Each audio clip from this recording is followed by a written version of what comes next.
E já conosco, eu imagino que do Rio de Janeiro, o ex-ministro, uma vez ministro, sempre ministro, Marco Aurélio Mello. Boa tarde, ministro. Boa tarde, uma satisfação enorme falar àqueles que acompanham a Rádio Brasil.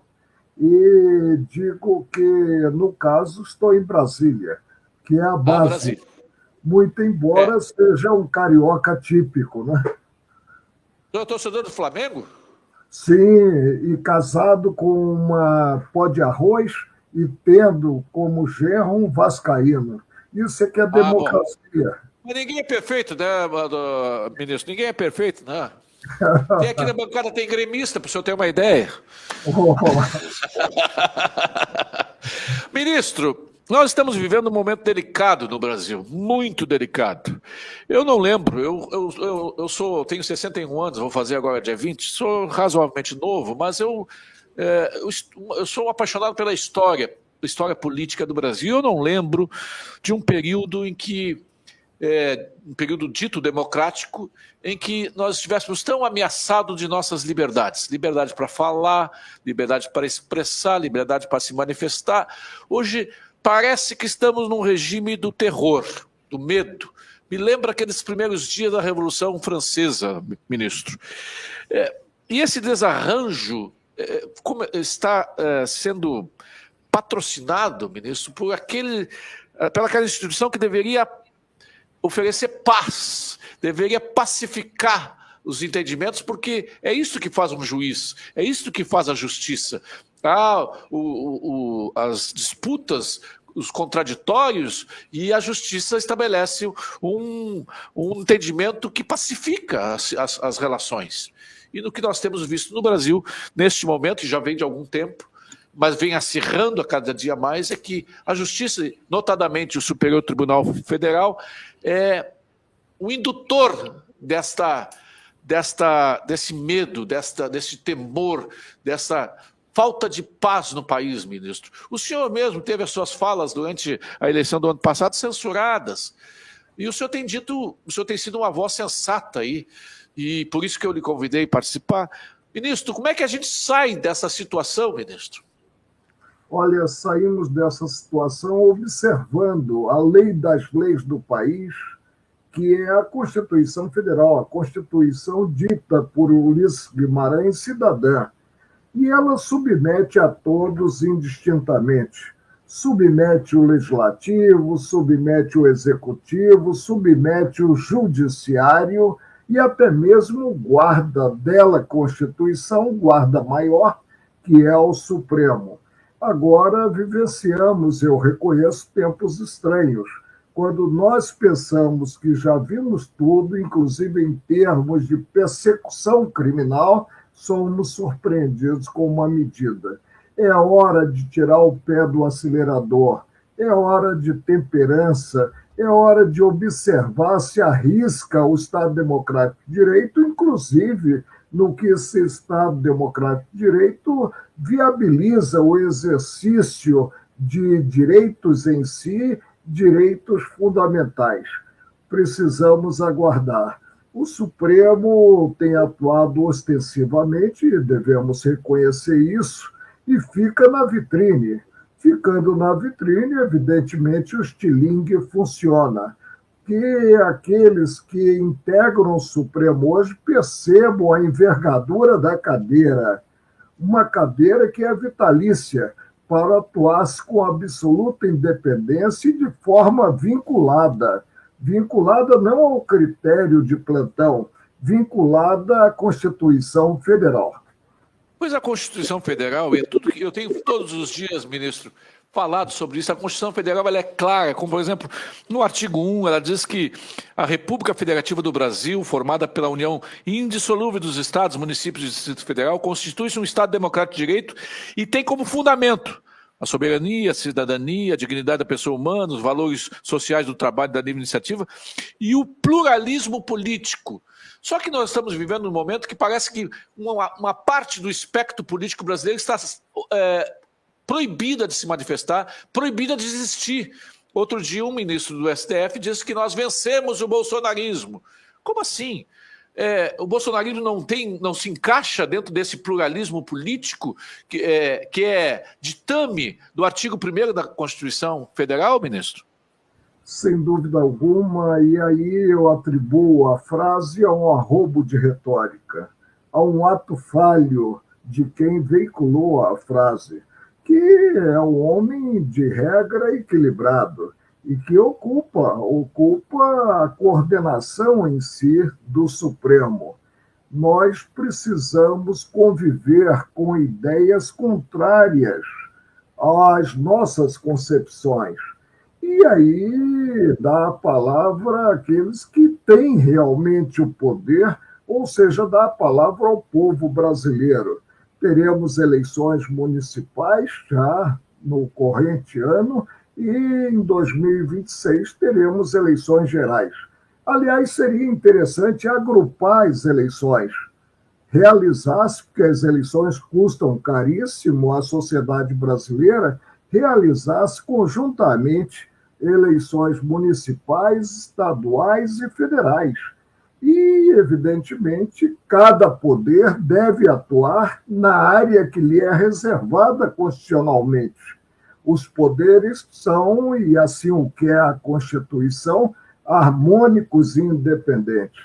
Vamos buscar a temperança, vamos buscar o entendimento e vamos buscar corrigir as desigualdades sociais que tanto nos envergonham, marchando não para benesses, mas marchando em si para proporcionar educação aos jovens brasileiros. Outro dia, no dia 22, na posse do mais neófito ministro do STF, Flávio Dino, ele disse o seguinte, as frases dele, abre aspas, há uma certa incompreensão do papel do STF, porque o STF tem essa possibilidade, esse papel de controlar os demais poderes.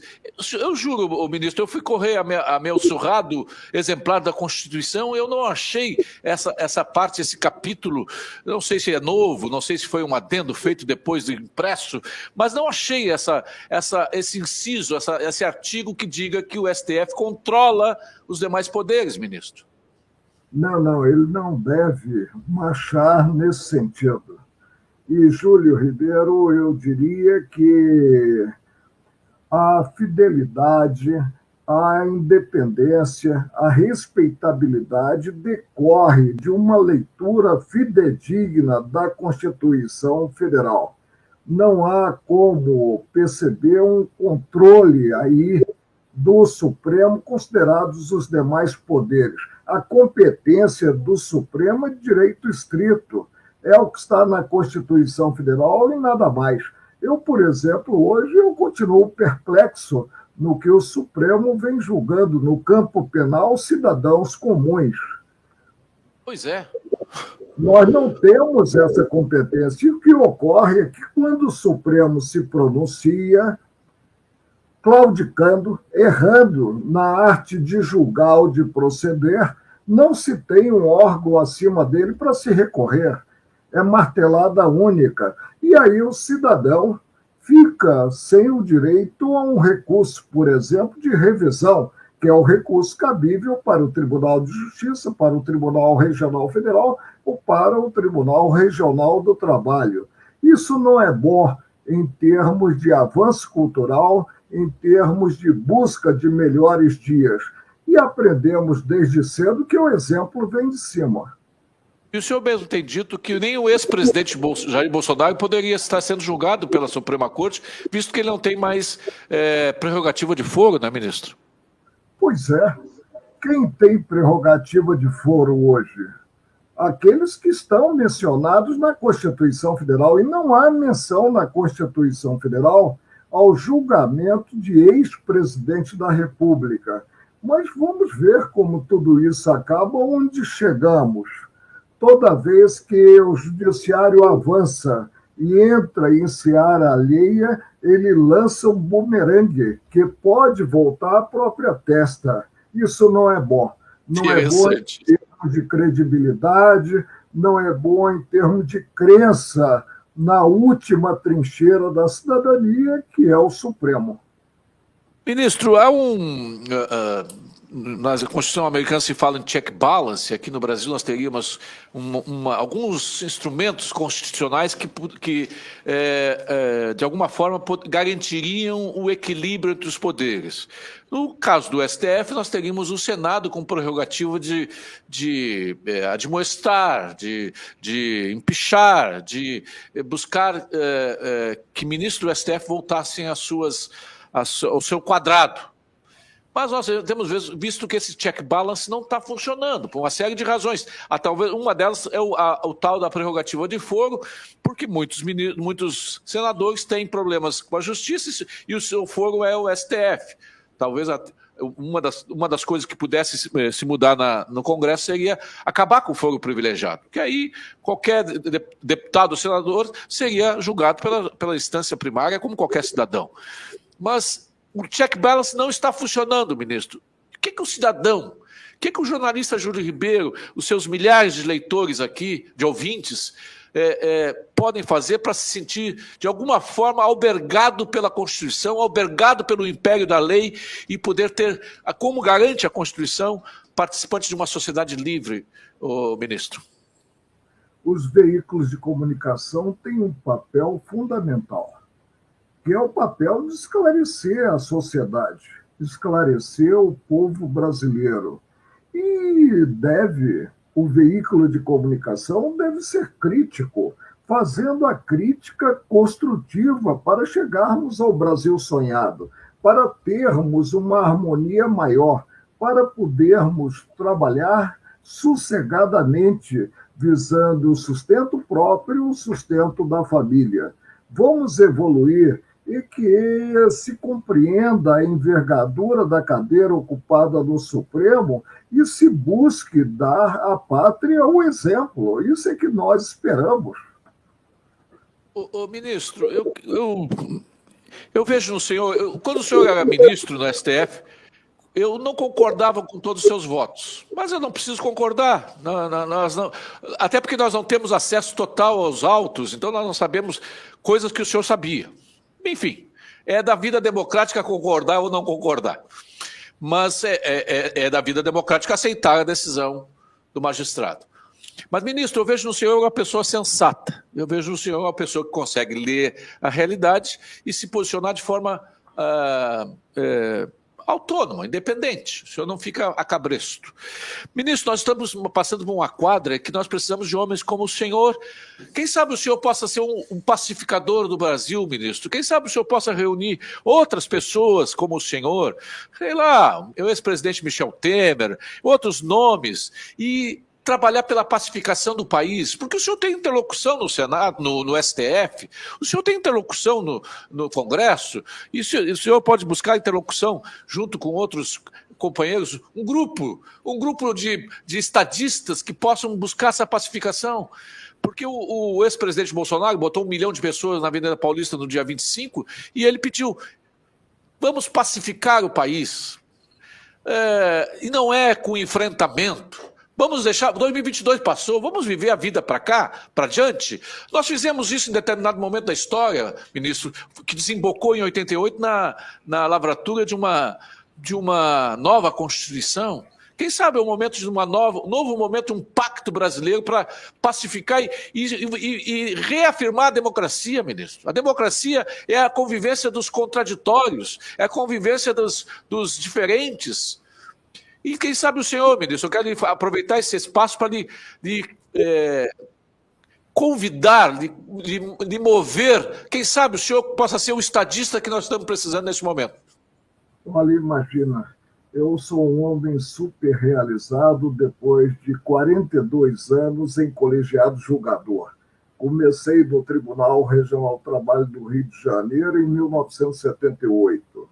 E, evidentemente, busco, me pronunciando, quando acionado pela imprensa, busco emitir meu entendimento sobre a quadra vivida. Quadra que não me alegra, decididamente não me alegra. Quadra que me preocupa. Agora que cada qual faça a sua parte. E aí eu acredito muito na imprensa brasileira, na liberdade de expressão, na impossibilidade, inclusive, de qualquer lei criar embaraço à informação.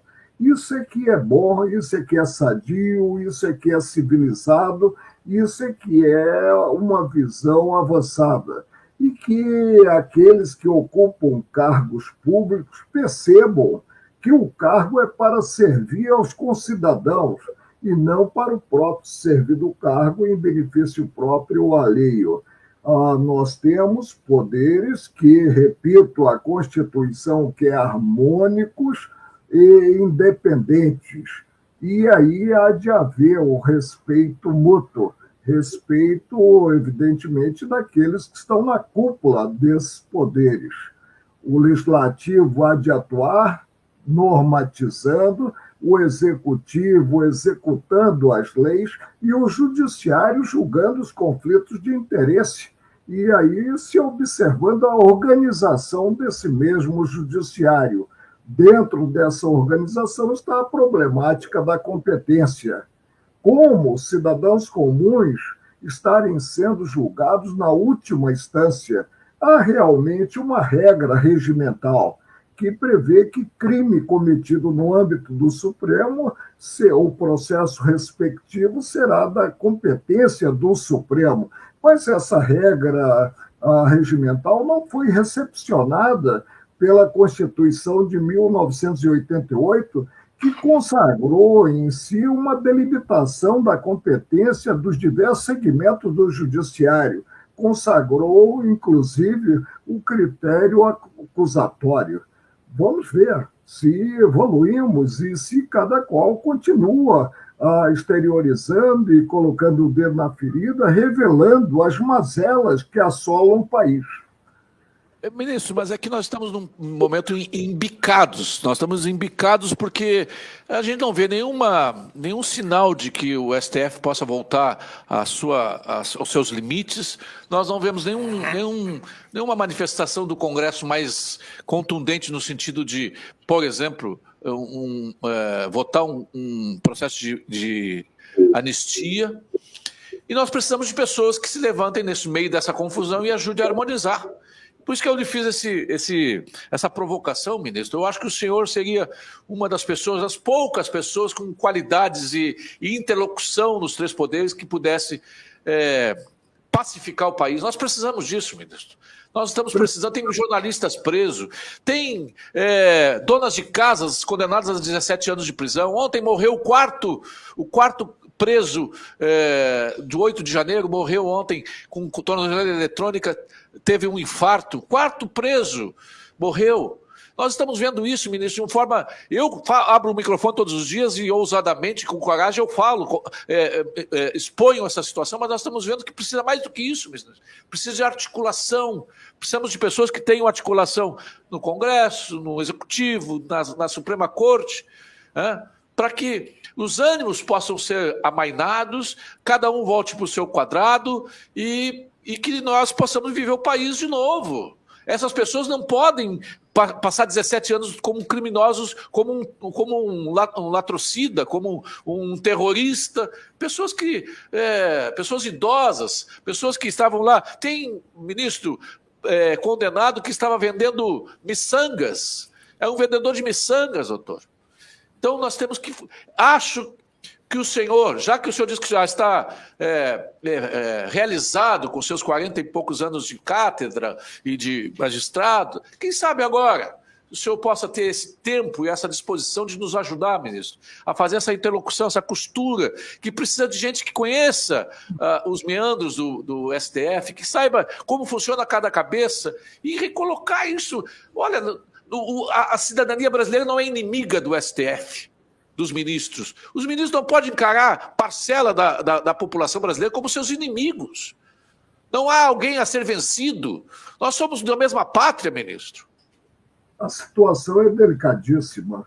Tanto que integrante do Supremo hoje não pode ir ao mercado, não pode ir a um shopping, porque é hostilizado. Eu nunca fui, mesmo tendo um espírito irrequieto, e atuando, compreendendo que a coragem é a síntese de todas as virtudes, eu nunca fui hostilizado. sempre saí, continuo saindo e as pessoas se referem a mim com muito carinho. Agora mesmo eu fui a uma festa em que havia muitos gaúchos e a minha mulher chegou em casa e disse: olha, você pode se candidatar a governador do Rio Grande do Sul, já que a aquiescência, o seu acolhimento é insuplantável. Mas por quê? Porque eu sempre atuei sem reserva mental. Ou seja, o homem público não pode pensar uma coisa, ter um convencimento e exteriorizar algo totalmente diferente, dando uma esperança vã à sociedade impossível de frutificar.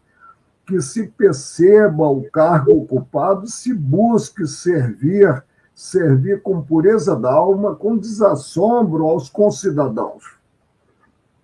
Para encerrar, ministro, parece que há uma decisão já de que o ex-presidente Bolsonaro precisa ser preso. E parece que a folha última do processo já está definida, a folha da decisão. E que agora está se construindo as outras 450 folhas necessárias para justificar isso. Isso num Estado democrático, ministro, isso é um absurdo dos absurdos. Por que prender? O que traz ao Brasil de proveito prender um ex-presidente que tem atrás de si uma parcela importante da população? Qual é o significado disso, presidente? Senão, ministro, senão de uma ação vingativa, de uma ação deletéria, e não constrói nada, ministro. Alguém precisa... nós precisamos voltar à racionalidade, nós precisamos voltar ao texto constitucional, nós precisamos urgentemente voltar às nossas garantias. Eu, sinceramente, ministro, eu abro todos os dias o microfone temeroso de ser preso, ministro. Mas em que esquina nós dobramos na nossa história que um jornalista tem que ter medo de falar, ministro? Isso é impensável. Isso não entra na cabeça de quem quer que seja. Evidentemente, a liberdade do jornalista ela tem que ser preservada. Quanto ao ex-presidente, por que seria preso? Qual é a periculosidade do ex-presidente? Qual é o risco em si, considerada coisa pública? Não consigo vislumbrar, por mais que eu me esforce. E o antagonismo, você disse muito bem, não é sadio. Ele não conduz a um resultado positivo. Quanto à anistia daqueles que participaram dos lamentáveis eventos de quebra-quebra de 8 de janeiro, com a palavra Congresso Nacional. E a anistia tem o significado de perdão. Uma vez implementada, a anistia, a meu ver, ela não é sindicalizável, não se pode buscar em si se potencializar o que seria de caráter subjetivo a razoabilidade para glosar-se esse pronunciamento do Congresso Nacional. Nós precisamos no Brasil de paz social, e paz social pressupõe o abandono do antagonismo. Obrigado, ministro. Olha, eu vou deixar essa coisinha na sua cabeça aí, ministro, para pensar do senhor, quem sabe o senhor assume esse papel de pacificador, ministro. O senhor conhece o ministro Barroso, o senhor conhece o ministro Alexandre de Moraes, o senhor conhece o ministro Gilmar Mendes, talvez não tenha com todos eles uma total concordância, uma total harmonia, mas o senhor conhece como funciona a cabeça de cada um. Quem sabe o senhor conversa com cada um deles, quem sabe o senhor conversa com alguns outros luminares aí de Brasília, para nos ajudar a pacificar o país. A economia agradece, a cidadania agradece, o senhor vai ter... vou lhe dar uma camisa do Inter autografada, ministro. Imagina, eu tenho um grande amigo que entrou comigo no Tribunal Superior do Trabalho, que é o José Luiz Guimarães Falcão, né? Ele foi mandarim, se não me engano, tinha essa nomenclatura, o grupo que estava em prol do Inter. Como eu também tive grandes amigos, tenho grandes amigos que são gremistas. Cito o exemplo do Carlos Madeira, que foi presidente da seccional da OAB aí no Rio Grande do Sul. E o importante é nós pensarmos com liberdade. exteriorizarmos convencimento sem qualquer receio e, evidentemente, colaborar para a denominada paz social, afastando-se de vez o antagonismo. Obrigado, ministro Marco Aurélio Mello, o pacificador. Pois é, imagina, vejo que você não é meu amigo. Me colocar dessa fogueira, mas precisamos de homens como o senhor. A história precisa de homens como o senhor. Só imagina que assim o seja e você só robustece o sentimento do dever cumprido. Tá certo.